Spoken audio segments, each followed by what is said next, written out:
I would like to honor today these two young men with this ceremony at the cemetery. 55 years ago, 1968, Vietnam, these two young men gave their lives for their country. I want to share the three truths that I have learned in a lifetime of being a soldier and a Gold Star son. Grief fades. Love never dies. Courage shines on forever. That's what I came to share with you today. You know, when I think of Tim, I think of the word that comes to mind is hero. You know, that word is very overused in today's society. People use it to describe celebrities or sports figures or comic book characters. Those aren't heroes. Tim willingly gave his life to save his buddies. That there is the ultimate act of courage, of bravery, selflessness, love, heroism. Tim was a real hero.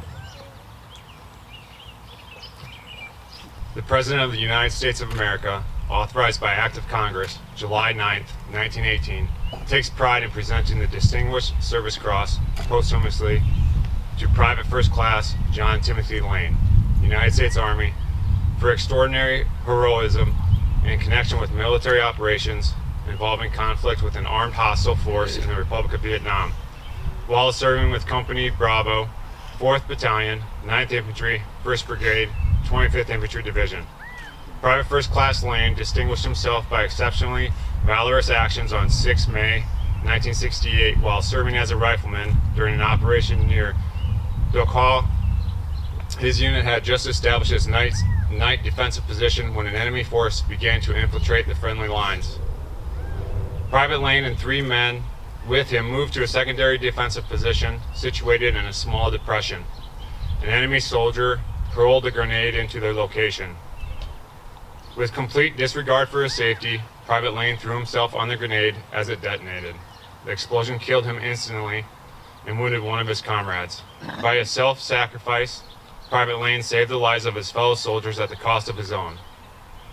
Private First Class Lane's extraordinary heroism and devotion to duty at the cost of his life were in keeping with the highest traditions of the military service and reflect great credit upon himself, his unit, and the United States Army.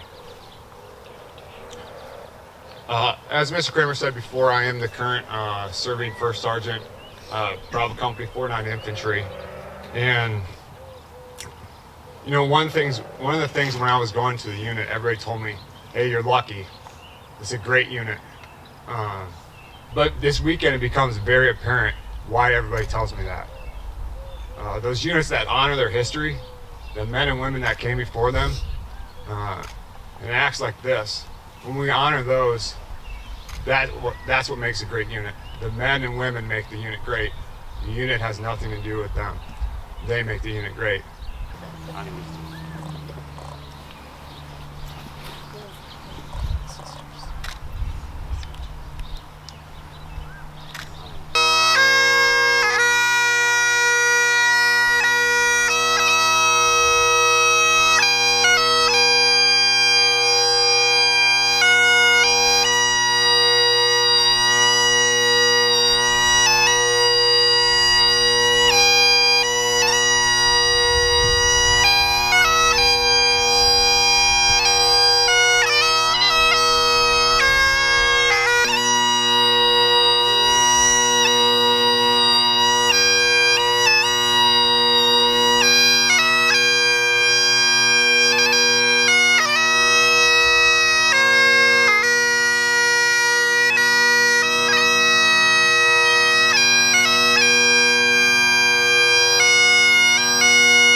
He went to his buddy's Tony's working on her down there. She's 100%. I wouldn't see anything wrong.